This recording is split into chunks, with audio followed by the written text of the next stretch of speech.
ہم کو عبداللہ بن یوسف نے حدیث بیان کی، ان کو مالک نے بشار بن عروہ کی روایت سے خبر دی، انہوں نے اپنے والد سے نقل کی، انہوں نے ام المومنین عائشہ رضی اللہ تعالی عنہا سے نقل کی۔ آپ نے فرمایا کہ ایک شخص حارث بن ہشام نامی نے رسول اللہ صلی اللہ علیہ وسلم سے سوال کیا تھا کہ رسول اللہ صلی اللہ علیہ وسلم پر وحی کیسے نازل ہوتی ہے؟ آپ صلی اللہ علیہ وسلم نے فرمایا کہ وحی نازل ہوتے وقت کبھی مجھ کو گھنٹی کی سی آواز محسوس ہوتی ہے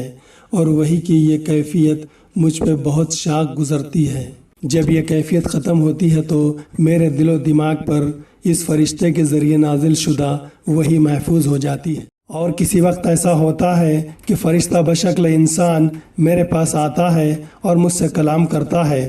پس میں اس کا کہا ہوا یاد رکھ لیتا ہوں۔ عائشہ رضی اللہ عنہا کا بیان ہے کہ میں نے سخت کڑاکے کی سردی میں نبی کریم صلی اللہ علیہ وسلم کو دیکھا ہے کہ آپ صلی اللہ علیہ وسلم پر وحی نازل ہوئی، اور جب اس کا سلسلہ موقوف ہوا تو آپ صلی اللہ علیہ وسلم کی پیشانی پسینے سے شرابور تھی۔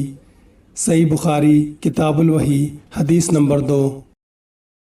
سامعین اکرام، اس حدیث کو دوسروں کے ساتھ بھی شیئر کریں اور نبی کریم صلی اللہ علیہ وسلم کی دعا کے مستحق بنیں، جیسا کہ نبی کریم صلی اللہ علیہ وسلم نے فرمایا، اللہ اس شخص کو تر و تازہ رکھے جس نے مجھ سے کوئی بات سنی، پھر اس نے جیسا کچھ مجھ سے سنا تھا ہو بہو دوسروں تک پہنچا دے۔